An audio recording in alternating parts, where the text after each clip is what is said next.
Roaming Millennial joins in studio to talk love in the age of Trump. Then Erielle Davidson and Amanda Prestigiacomo join the Panel of Deplorables to discuss revived Obamacare repeal, North Korea's rocket man burning his fuse out there alone, and why teenagers aren't having sex, drugs, and rock and roll anymore. Sad. Now, before we begin here, I would just like to address something once and for all.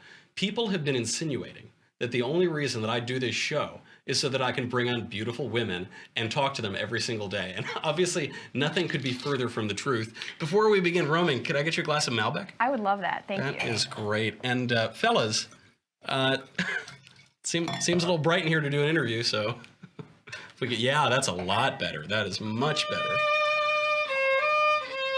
So let's just dig right into this interview. Roaming, what's your sign? I'm a Cancer. You're kidding. Yeah. That is such a coincidence. I also have an astrological sign. Oh my gosh, no way. It's so crazy. Cheers.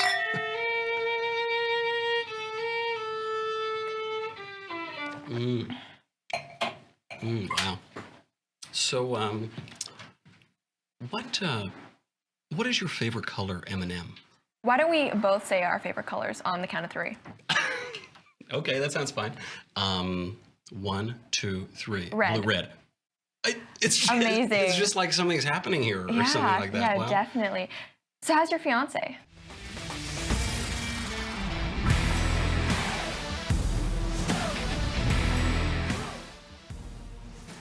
We're joined today by Roaming Millennial. Roaming, thank you for being here. Roaming's been with us from the beginning. One of the first people on the Panel of Deplorables. I think I might have been not on your first show, but one of them. You were, yeah, at least on the second show, yeah. Second or third.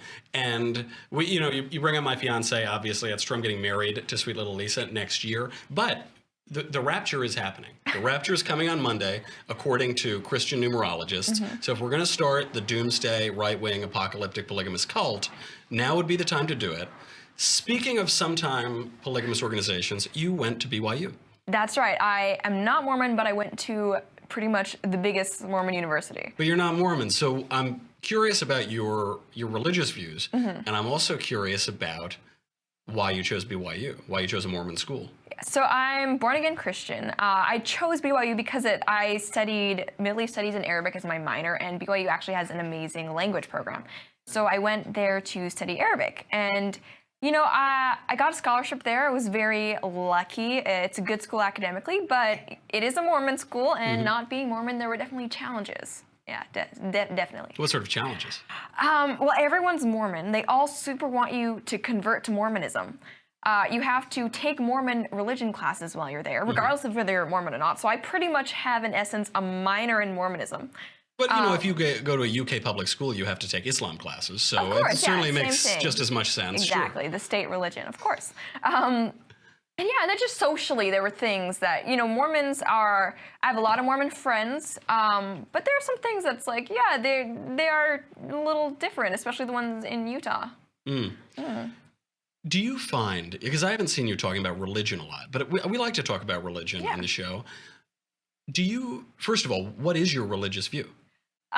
So like I said, born-again Christian. It's actually funny, I don't really talk about religion on my channel, just because I have a pretty wide variety of watchers. A lot of people who listen to me are actually, very liberal or maybe more libertarian than I am. So religion isn't something that's come up, but I think more and more I'm starting to see how, I guess, my religious views kind of, they're not determining for my political views, but they definitely kind of go together. They influence one another and things like that. There's a foundation that's formed by exactly. that. So what are your religious views? Let's break the news here. You don't talk about it on your channel. We got to get some views. Yeah, well, I definitely believe in God, and I think the idea behind Christianity, a lot of people who aren't Christians or aren't very familiar with Christianity and how it's practiced isn't the idea that you be a Christian, it's all about being perfect, but it's the idea that there is forgiveness for sin. And I think the idea behind sin and just knowing who I am as a person and, all my own flaws, that's kind of what made me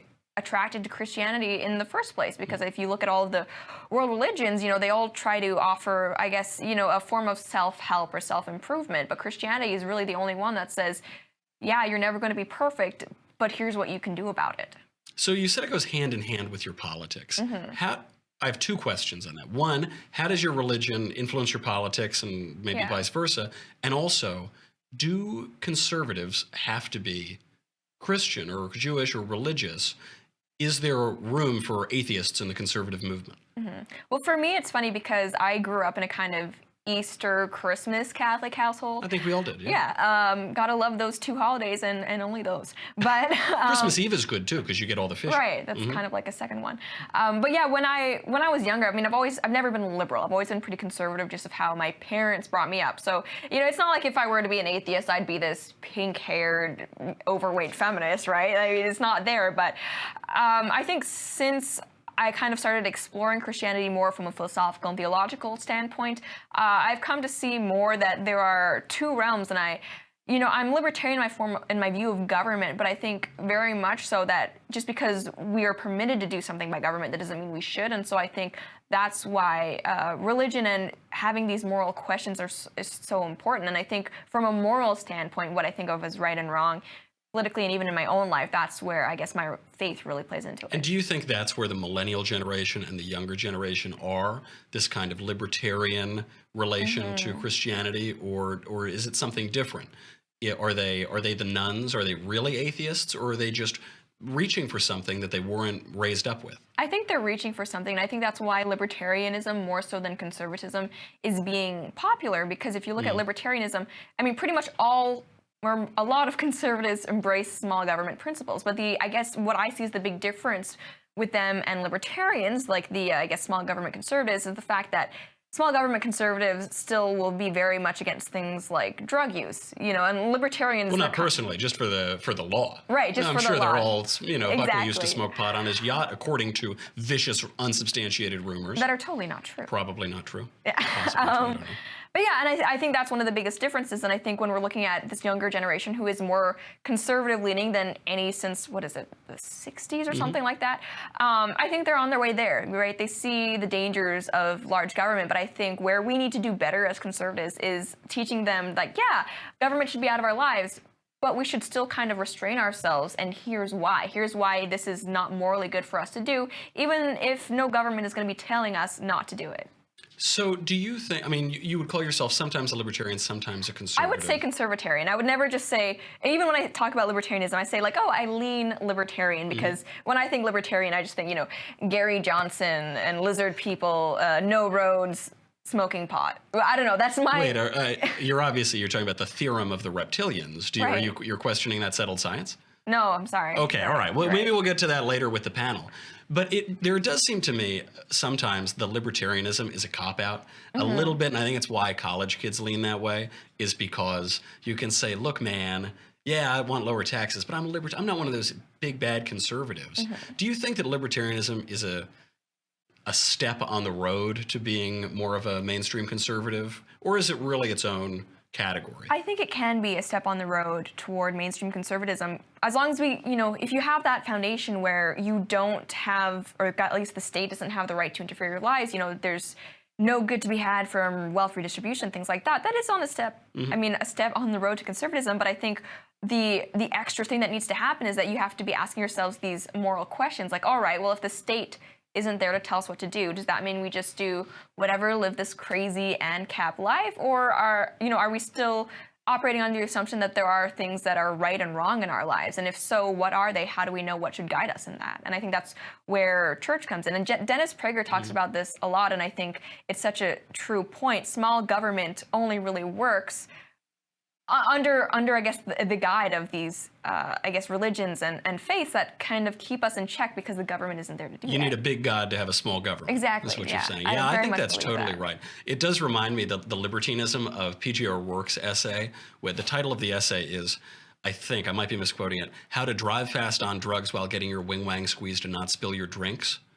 Poetry. That is poetry, and that does kind of embody that libertarian mindset. I think the only reason I would oppose legalizing marijuana is because of all the people who want to legalize marijuana. Just to spite them, I feel that way Have too. you encountered these people? Yes. That's all they care about. Yeah, I mean, there was a bit where I was getting my immigration together where I was going to the courthouse a lot. I went like 3 times, and every time I went, there was this guy trying to get us to sign petitions to legalize marijuana. It's like, A, you clearly already do it, so no worries there. And B, is this really something you want to center your entire life around? This was the same guy. Yeah, same guy, all times. Absolutely. Yeah. It's like the most important thing. Forget about national security, forget about tax reform, forget about healthcare. It's just legalizing pot. Now, so libertarianism might be on the road to conservatism. There is this thing that is not on the road of any of those things. It's an alternative. And you've gotten in trouble with these guys. Yes. It's the alternative right. You have talked to them. You've talked to Spencer. I have personally talked to Richard Spencer. I've interviewed other alt-righty type people on the show. Do we talk about them too much? There are like 500 of these people, right? I mean, if you ask Hillary Clinton, there's 66 million of these people. Right. But there are. Anyone who's not Bernie Sanders or to the right of Sanders. Yeah, if you're to the right of Sanders, you're on the alt-right. Yeah. But in reality, how many of these people are there? 500 or something? Yeah, they're a group that is extremely vocal on the internet. Like screechingly vocal. But in real life, I think you're right. They do make up a very, very tiny portion of the population. They're not this major political movement that the left tries to make them out to be. They're not the reason why Trump won. But at the same time, I kind of get what you're saying, right? We don't want to build them up or give them more attention than is due, but with the way the alt-right term is being thrown around, I do think it is important for conservatives or anyone who's not alt-right but being labeled alt-right to say, hey, by the way, this isn't us. Like, this is what these guys think, and this is why we don't agree with them. Well, I'm amazed that the left, I mean, this is what they do, right? They've done this forever. They say there are 3 racists in the country, and so we're going to paint the whole Republican Party as racist. But with the alt-right, at least those guys are honest. Right. The 500 people, they say it's alt-right. It doesn't mean very right. It means an alternative to conservatism, an alternative version of things.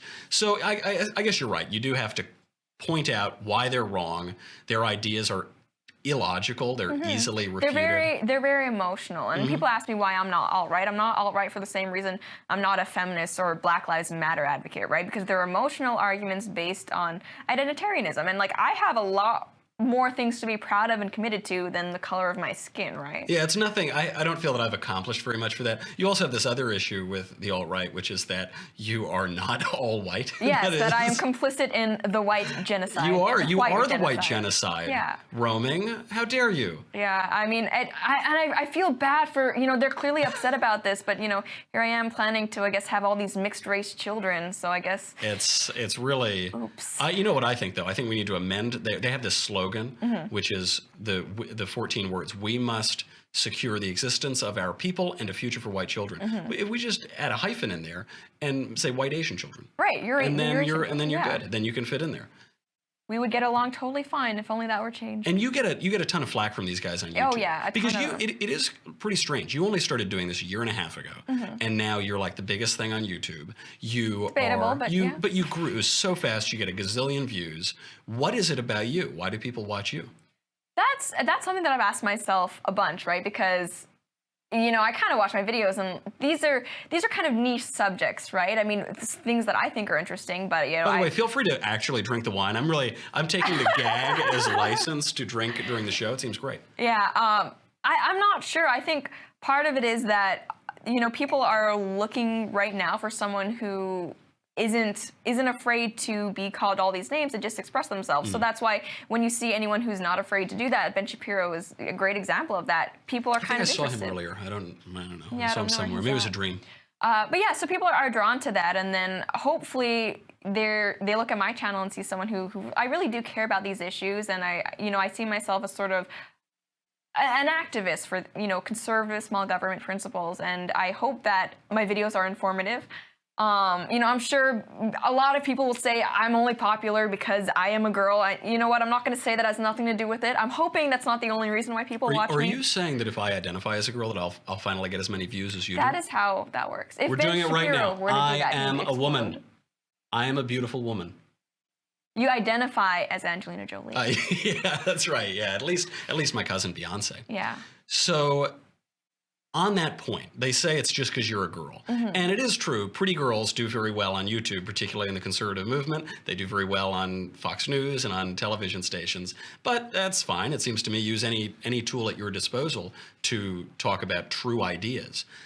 The left always gets conservative women wrong. They don't understand conservative women because they think that conservative women are supposed to be barefoot and pregnant in the kitchen and never leave and never utter a word. But you don't do that. When I think of conservative women like Margaret Thatcher, Phyllis Schlafly, you, Ann Coulter, Laura Ingraham, on and on and on. I love that I'm included with Margaret Phyllis Thatcher. Schlafly. Oh, Margaret Thatcher, Yeah, yes. just like growing millennial, Margaret Thatcher, just equally, same level, same amount of accomplishments. Yeah, absolutely. I mean, Definitely. I don't know. I haven't seen Margaret Thatcher put out a YouTube video probably ever. Right, she's really slacking. Absolutely. With the death and all. But those are pretty tough ladies. Those are tough cookies.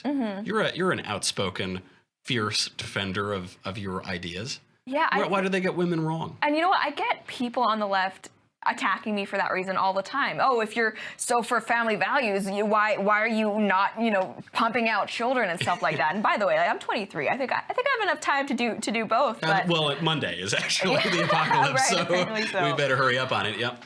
So yeah, but I think the reason why there are a lot of these conservative women who are so outspoken is that I think, in terms of gender roles, I think conservatives in general embrace the idea that, men and women are different in some ways, and they're complementary.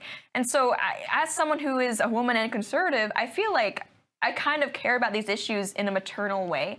And so, I can't speak for any other conservative female commentator, but I do kind of see it as not a way of mothering everybody and trying to tell you what to do, but I feel like if you really do care and you care what kind of world your children are going to be brought up in, if you care about your community and your church, then these are things you'll want to speak up about it. And conservative women in general, I think, embrace that. And just because you want to have a family and that you're feminine doesn't mean you have to be like what the alt-right thinks of as a woman, this hashtag trad life where you actually are barefoot in the kitchen. Right. Well, they seem to be, in every way, the alt-right seems to be cartoonish, but they talk about the trad life, and they do appear to have cartoonish views of everything, including gender roles. But obviously, we know as conservatives, I always think there are like 3 levels to this. There's the liberal level, which is completely wrong. And then, that says... gender roles don't exist whatsoever. They're completely meaningless. Men and women are exactly the same. But if you're a man in a woman's body, then somehow even though they're the same. Then there's the next order, which is the conservative view, and that view is men and women are different. They're rigid. These are the women, And then there's the higher level. There's the highest level of conservatism, which is like women. It's an appreciation, and it's a playing around with rules that are meant to be broken and understanding that we live as real people with real living ideas. And the way I see gender roles is that, look, I'm a woman, and even as I'm starting to get older, I'm starting to realize that my priorities in life, or like where I see myself in the next 5 years, are... Next 5 days. Yeah. The apocalypse is... I don't know how I can convince you of this, Romy. You're right. It's happening on Monday. I'll have to fly back to LA if it does happen. And by the way, in the death cult, we are going to make them wear the Handmaid's Tale costumes. So I noticed you were trying on other costumes at Steve Crowder's show last week. This isn't going to be like an Arabian princess style. I was so jealous, Crowder. That was a great bit, though. And this is changing the subject just slightly, but you did this great bit on Crowder's show, and you sang, and you have a great voice. Thank you. And everyone goes on everybody's shows. So you go on the Crowder show, you go on my show, we'll go on an Andrew Klavan show, whatever.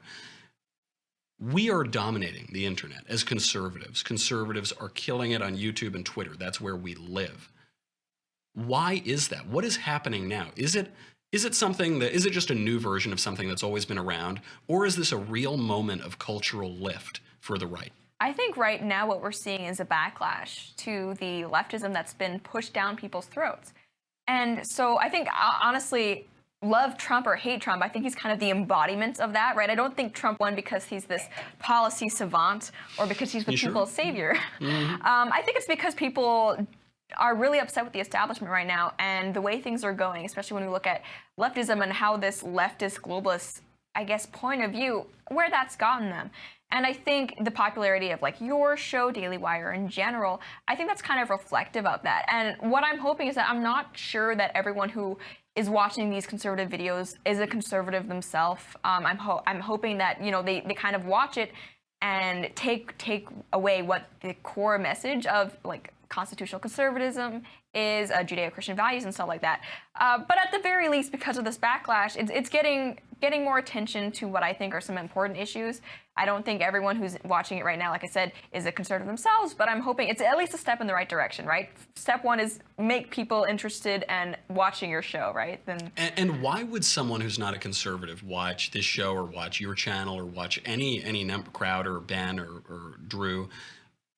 It seems to me it's because they've never heard these ideas before. Mm-hmm. These ideas are shut out of their curricula in high school, in college. They're told it's a thought crime. You're not allowed to discuss them. And so when a smart girl talks about it on YouTube, you'll watch it.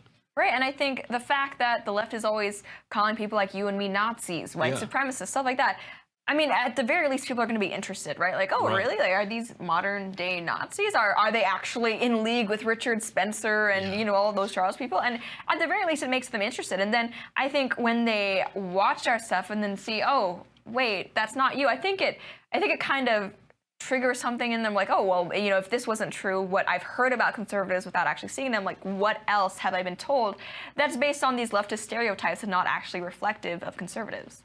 That's true, and it's very hard to convince someone to read Russell Kirk or Edmund Burke or these kind of dense guys, but it's easy enough to get someone to watch a YouTube video. Right. And that's the way in. Before we cut to the panel of deplorables, we have to have the roaming millennial lightning round. Okay. I have arranged the most important questions. Some are dichotomies, some are just regular questions. I want the first answer that comes to your mind. You don't think it out, just let it come right out. And this, I think, will give us a portrait of who roaming millennial is. Favorite YouTuber? Sargon of Akkad. Favorite? What about me? I guess I'm not really a YouTuber. You're YouTube Favorite adjacent. novel? I'm YouTube adjacent. Yeah. Favorite novel? See, that's really, really hard for me. She's stalling. Part of me is Day by Day Armageddon, a zombie novel. The other part of me is I really like Pride and Prejudice. I pass too many. All the Pride books. and Prejudice. I believe that. I could see that a mile away. Favorite movie? I want to say something profound and intellectual seeming, but honestly, Lord of the Rings, the second one. The second. You know, I walked out of that movie. Towers. I was so bored in the woods. We'll talk about it later. 4chan or Reddit? Reddit. Spencer Clavin or Richard Spencer? Richard Spencer, because I want to convince him of the beauties of race mixing. a noble and thing that I don't want to think about. Holy Koran, Duran Duran. Duran Duran. Alt-right, alt-wrong. Alt-wrong. My country right or wrong, my country when right. My country when right. William F. Buckley, William F. Cuckley. William F. Cuckley, always. You're just going right for it. Very courageous political views. Yeah. Favorite color? Blue. So, mine is too. What a coincidence. We have so much in common. Strange. Celebrity crush? Bear Grylls. Great. Senator crush? Senator, that's a hard one. Rand Paul, maybe? Rand Paul? Mike Lee, perhaps? What? Yeah, Mike Lee's a hottie. Rand Paul? I feel like he's got a good heart. Wow. Orange crush or grape crush? Orange crush. No, the correct answer was grape. Favorite philosopher? Smith in terms of government, Aquinas in terms of, I guess, nature of man type of thing. Be still, my beating heart. Mercy to the guilty is cruelty to the innocent. If you've never read any Smith, and no one has, keep that in mind. I feel like everyone reads Smith. That's kind of the intro. Everyone says they read Smith. How many people on Earth have ever read The Wealth of Nations? They've read about it, but how many people have actually read I feel like any, like 100 level Western philosophy or intro to government class, you have to read. Well, at Yale, the only mandated classes are oppression and gender studies. Of course. So I guess that's no why not to rate class? Yeah, that's that. Now that's going to replace the whole curricula. Weirdest thing a YouTube commenter has ever said or asked of you? There are quite a few questions about my feet. About your feet? Yeah. Like, I'll be on a live stream and there will be a sizable amount of people asking me to show them my feet. Does this come out of your political discussions that you've been, is this maybe an like esoteric, feet. Well, yeah, maybe that's just it, Occam's razor. Well, that is pretty, I never get those questions. I mean, a part of me is like, oh, well, it could be worse. The other part of me is kind of like, maybe it is that much worse. I'm just not seeing it. Yeah, that's true. It seems innocent on the surface. Maybe a really deep political question underneath, or maybe just kind of weird. How much covfefe would a woodchuck cuck if a woodchuck could cuck covfefe? A bigly amount. Bigly. Absolutely right. She nailed it. Absolutely right. We have got to say goodbye to YouTube and Facebook. Now I know you want to stick around. We have Erielle Davidson coming up. I think we lost Amanda, so it's just me, Erielle, and roaming Millennial. We're gonna have an intimate, close discussion about all of these great things that are going on. Donald Trump's incredible speech at the UN, among others. But if you want to watch it, you have got to go to dailywire.com. dailywire.com right now. It's $10 a month, $100 a year. You get me, you get the Andrew Klavan Show, you get the Ben Shapiro Show. Forget about all that. This Tumblr, the unrivaled greatest vessel for leftist tears in the entire country. It's actually the leftist tears Tumblr. It is indestructible because it's made out of crushed up Steven Crowder mugs. We crush down, we melt them down to their core essence, and we build this Tumblr. It holds your leftist tears, hot or cold, always salty and delicious. You got to go over there right now, dailywire.com. We'll be right back.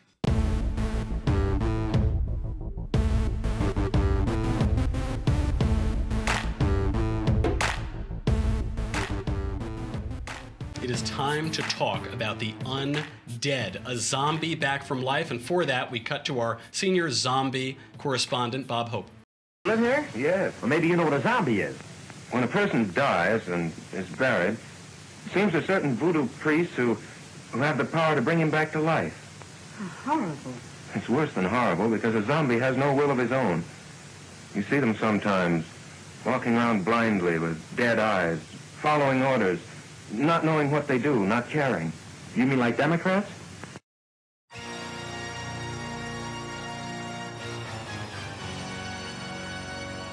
It is like Democrats. It is like the opposite of Democrats because Obamacare repeal is back from the dead. What a grave robber. Miracle of miracles. Lindsey Graham, who expected that, may be repealing Obamacare. The Graham-Cassidy bill may do it before the September 30th deadline because the Senate's parliamentarian informed the Budget Committee that the Senate only has until September 30th to repeal Obamacare with a simple majority. To discuss, we bring on our panelist, Erielle Davidson. Erielle, is this going to happen? I hope it does. I mean, I think this is the GOP's chance to really shine. They've been, for lack of a better word, deplorable in that category when it comes to repealing Obamacare. I think the whole Dreamer situation has been a tremendous distraction, for lack of a better word, for Congress. And so I would like to see this happen. I'd like to see a repeal of the employer and individual mandate. I think the imposition or imposing a per capita cap on Medicaid will be a tough sell, but I think there are a lot of parts of this bill that could be extremely successful. National Review had a great article about this that came out at least a few days ago. It talked about how this is a great win for federalism, and I couldn't agree more. Now, roaming, is this random? Is this just a totally random thing, or is this the 4D chess that we've been hearing about? Oh, gotta love that 4D chess. I'm not sure. Honestly, I support Trump overall in general. Not crazy about everything he does, but the whole situation with the Dreamer and all the conversations that was, with Nancy Pelosi apparently convinced him that Dreamers are amazing and that they should be welcome. And he was tweeting some very curious things about them that kind of smelled like amnesty, at least to people like me.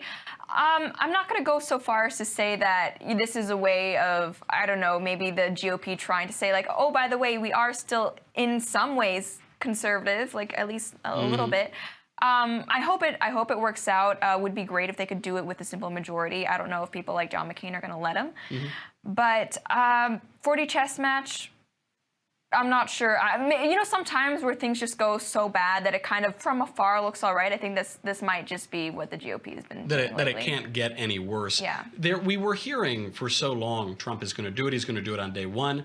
Wasn't able to do it on day one. Then 6 months in, he wasn't able to repeal Obamacare because of people like John McCain.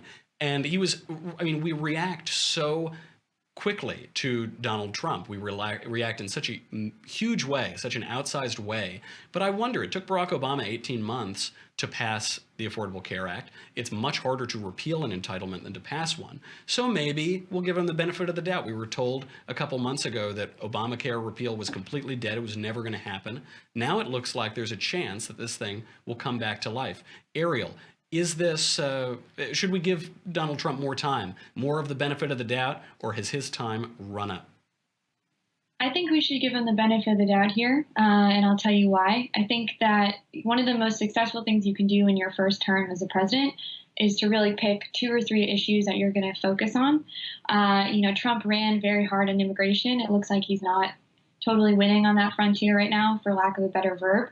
But I think his ability to focus on healthcare now will be a crucial turning point, or at least an inflection point in his presidency, and it will really show whether he can focus his agenda on that. Focus on that and focus on tax reform, because those are kind of going to go hand in hand, especially with looking at sort of what those on the left end of the spectrum are coming up with in order to fund their like Medicare for all plans.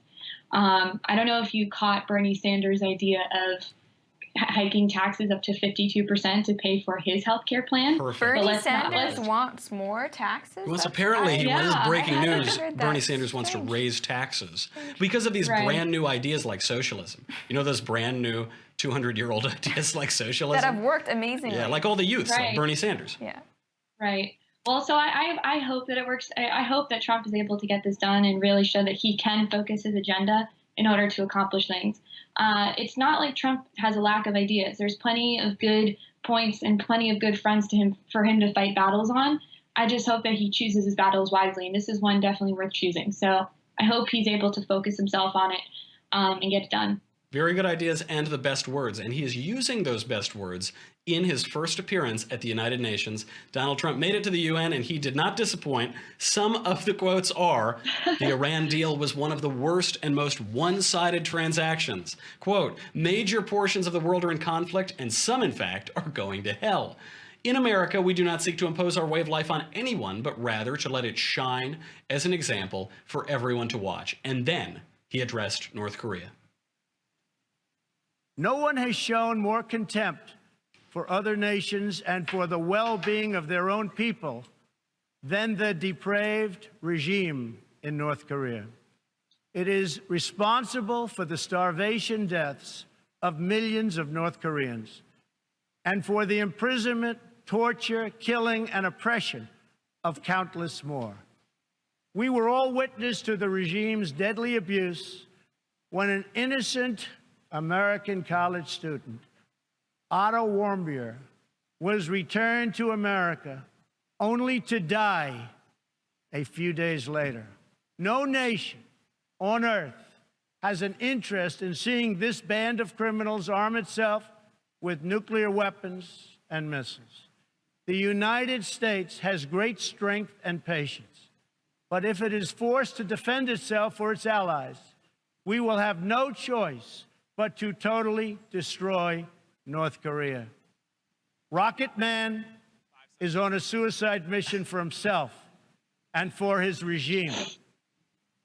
You can't help but love the guy. You can't help but look at him and just Rocket Man is on a suicide mission. He was doing so well. He was doing so well. And then he did better. Yeah. He was doing so well, and then he just did so much better. It obviously it had the Trump aspects to it. He said that he didn't want war, but he would totally destroy North Korea, the entire country. And he obviously called Kim Jong-un Rocket Man. But he also made some interesting points that do have signals for American policy changes. He said that America does not seek to impose its will on any nation, but rather will shine as a beacon for the rest of the world, which is hearkening back to a traditional idea of America, that we don't go gallivanting around the world, but rather the Statue of Liberty is looking out, casting its light on the rest of the world from America. Erielle, did he make the right call in using this kind of language? Was this the right message, or was it bellicose and irresponsible? I think it was the right message. I think it was on point. I think you have liberals shaking in their boots over it. It's sort of an interesting selective memory that those on the left seem to have. They're being hypercritical at this point, when in reality we've had everyone from Obama and Clinton, President Clinton, who have threatened to destroy North Korea in some capacity. So this is not unusual language. It's not even starting to, it's just more evidence for me that It's not necessarily what Trump says could be wrong. For the left, it's just that Trump is saying it. So I think you have to take a lot of their criticisms with a grain of salt and recognize that they're doing sort of ad hominem attacks on Trump. And I think he was right in line here. I think that we're no longer going to be sort of this nation that's somewhat of a pushover. We're not going to tolerate these threats coming from North Korea any longer. We're going to be responsive.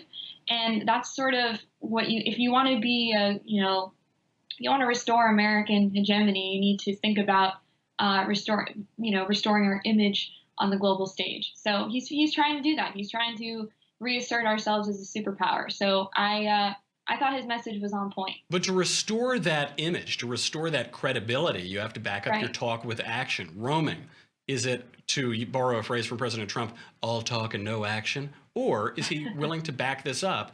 And is he willing to push toward regime change in North Korea or to forcing them to abandon their weapons program? I feel like every time I'm on the show, you're always asking me if we should, in some capacity, use military action absolutely. against North Korea. I'm sensing a theme here. It's because you're our half Asian correspondent. Right. So we obviously have to bring in the Far Eastern issues with you, and we're as bloodthirsty as any other show on the internet. Right, of course. Do we have to go to war? You know what? This North Korea is something I wasn't in support of the wars in Iraq or Afghanistan. One of the few things I disagree with Ben Shapiro about. But when it comes to North Korea, the thing is we're not dealing with a rational actor, right? There's no information asymmetries that we could correct where it's like, we're actually willing to do this and, therefore bluffing with these about these weapons of mass destruction isn't going to help you. Well, this is a very different situation. Kim Jong-un and the North Korean regime in general has shown itself to be extremely aggressive to the United States, not very willing to compromise, enter negotiations on good faith. And so, if there was ever a reason, I've said this before, if there was ever a reason for military action, it would be against North Korea. And I see this as someone who doesn't want war, doesn't hope for war, but increasingly I'm not seeing any alternative routes. And I think Trump is smart to be trying to put this pressure on China because right now, North Korea is its own basket case economically, right? They can't feed their own people. So the fact that we do still have places like China that are doing trade with them, I think is really artificially propping them up. And, if they didn't have that extra trade financing, perhaps they wouldn't be able to spend this money on nuclear weapons development, which incidentally I also believe comes from China. Erielle, President Trump brought up this question of trade. He said the countries who trade with North Korea are unforgivable and they need to stop it. Was this a speech threatening military action against North Korea, or was it threatening economic action and trade action against China?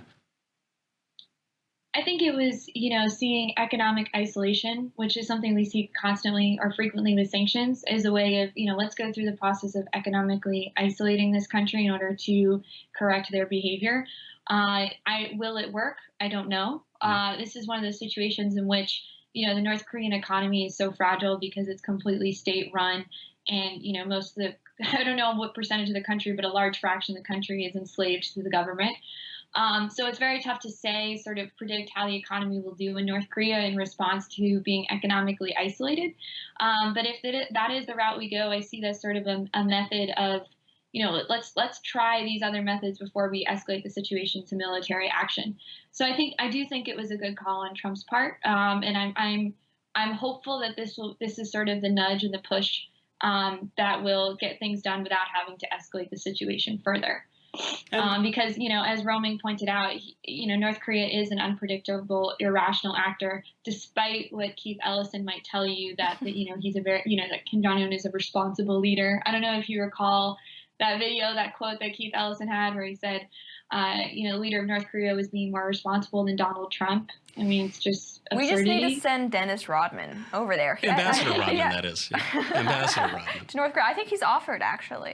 He should. He did a much better job than Barack Obama or Bill Clinton, that is for sure, with Barack Obama's strategic patience policy. I think Dennis Rodman's dyeing his hair and playing basketball policy is at least as effective. Can't be less. It can't possibly be less effective.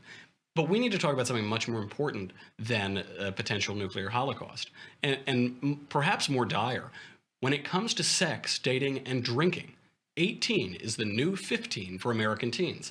That's a headline out today. There's a study out that shows in 1991, the majority of teens in high school, 54%, were having sex. Another rather high percent were drinking, going out, doing drugs, had a job. By 2015, that number had fallen to 41%. Those poor kids. Erielle, what does this say about these youths these days? I think there's two things maybe going on. I saw a good phrase being tossed around on Twitter, the extension of adolescence. So we just have children or teenagers not really engaging in teenager behavior till later on. You know, millennials being sort of, or the next generation after us being sort of the coddled generation. I mean, we are as well. But this idea that parents are just coddling I don't know what makes more. you think that we're a coddle generation, Erielle. Yeah, I know. I just right? have to Well, take a another lot sip of my reasons. Malbec A while lot I of do my reasons. job. Yeah. So there's that going on. I think there's this level of coddling that's taking place, which is actually stunting the maturation of teenagers in general. But I think there's also an economic argument to be made here that's maybe a little more covert.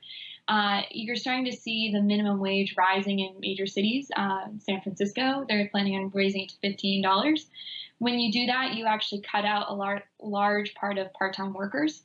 And so what a company will do is they'll lay off a ton of their low-skilled workers and just hire, 2 or 3 medium-skilled, high-skilled workers to replace all those part-time workers. Or they'll automate, like McDonald's yeah. has done in cities around the country. Or they'll do automation. So doesn't surprise me that the teenage employment rate is so low. I think it has a lot to do with the job market in general and how we're starting to see, automation is replacing these jobs because companies don't want to pay increasingly higher minimum wages. So I'm a huge proponent of, avoiding this minimum wage craze across the country, because I think what it ends up doing is hurting job prospects for younger kids. That is a real insight, because we always hear that when you raise the minimum wage, that hurts low-skilled workers, that hits ethnic minority or disenfranchised people, but it certainly hurts 15 and 16-year-olds. Those are going to be the first workers to go because they just aren't worth $15 an hour. Absolutely. And the CBO actually put this out in their report, I think in 2014. They talked, this is one of their warnings, is that companies will do this. They will fire low-wage workers and a bunch of them and replace them with just a few medium-skilled or higher-skilled workers. So we're starting to see the impact of that now with higher youth unemployment. Roaming, another theory on this that some social scientists are positing is that because teenagers are using their cell phones all the time, they're not going out to talk to their friends. They're going home and they're texting or they're posting photos, so they might appear to be more risque or more scandalous, but they're actually behaving in the manner that they're portraying at a much lower rate. Do you think the cell phone is what's killing the rebellious nature of teenagers? Well, I do think that because we have social media and television shows that are, I'm sorry, but edging closer and closer to actual softcore porn by the day, it seems like a lot of the mystery behind these behaviors, partying, drinking, sex, drugs, it's actually being lifted. And so I would disagree with a lot of people that drinking later and having sex later means a delayed maturation. I don't think there's anything necessarily more mature about having sex when you're 15 rather than 18, or the same thing with drinking. And so, I mean, I personally see it as a good thing, and I don't think it necessarily means you're staying a child for longer. It just means you're choosing not to engage in these behaviors, which, honestly, when you're 15, 16, 17, 18, you don't need to be doing. And, there is this kind of mystery behind it, like, oh, this is what all the adults are doing. This is dangerous. This is fun. Maybe I can do it. And, with social media, the internet, I think more and more people are seeing like, it's not that exciting, it's not that glamorous if I'm not ready to do these things, or if I don't want to do these things, there's nothing pushing me to do it. I can, stay at home with my friends, on, I don't know what the latest messaging app is for children, but yeah, I could just do that. There's no reason why I need to be out late at night doing, I guess, mischievous things. Roaming, you're just so virtuous. I sometimes wonder when I have these all-female panels of deplorables, I don't really worry that a perspective is missing, but I bet on this issue, if we had a couple guys on here, they might take a slightly different point of view, but probably yours is the more correct and virtuous one. Erielle, you brought up this interesting point that this is just a process of delayed maturation. So it isn't just about teens going out late and drinking, it's about a delay across age groups. Right. So they're becoming adults later too. Right. So, I mean, what I would say is the same study also posited that there's a large fraction of high schoolers that have never been on a first date. So I'm not even talking about, sexual activity. That's a personal choice. I'm talking about kids actually forming relationships with other kids. And this could be a symptom of, our texting culture, our social media culture, where you don't actually have to have a face-to-face conversation with someone. And so I think there's actually this strange sort of social ineptitude that's unfolding with the younger generation. I say this as someone who has a younger sister who's a sophomore in high school. I see it within that generation that a lot of their communication takes place over electronics as opposed to face-to-face. Let's carry this forward and look at the average marrying age, which seems to be increasingly hiking. It seems that people are putting off relationships in general. There seems to be less of a necessity for it, if we want to use the word necessity. I'm not saying here I'm abdicating that sexual activity is a sign of maturation, but I think that you heard it here. Erielle Davidson says that sexual activity is a sign of maturation. I'm 15, sorry, go on. You're ready. 15. That's going to be Roaming's new slogan. I'm sorry, go on, Erielle. Yeah. No, I just think that going on, your first date, that is sort of, a crucial or pinnacle moment of your high school career, perhaps, if it happens for you then. And to see that rate declining so rapidly makes me wonder, the propensity of younger kids to actually form real relationships with their peers. So I think it's a little bit alarming from that standpoint. I'm curious to see what the marriage rates look like in 10 to 15 years, what the average marrying age will be then. Tough to say. That point does make me a little skeptical today of people who get married very young at 20 or 22. That was common in the past, but in the past it was also common for 15-year-olds to work and 16-year-olds to have a job and to do things that adults do. But at this point, if adolescents and teenagers and young adults are having their maturity pushed back so much, then it seems crazy to say you're not old enough to have done anything that adults do, be financially secure, have a job, do all of the other things that adults like to do, but you are ready to make one of the most important decisions of your life. There are clearly side effects of this that raise difficult questions, for an aging population that puts off having kids. And we don't have that much time, guys, because as I keep reminding you, the world is ending on Monday. That will be the rapture, so maybe we'll be able to fit it all in by then. But if not, we'll at least get 2 more shows in the meantime. Erielle, thank you for being here. Roaming, thank you for coming on the show. Yeah, and for that, there was just something really magical about that little line in the beginning. Yeah, cheers to your health. Yeah, thank you. And thank you. We'll be back tomorrow. This is the Michael Knowles Show. I'm Michael Knowles. Come back tomorrow and we'll do it all again. Cheers.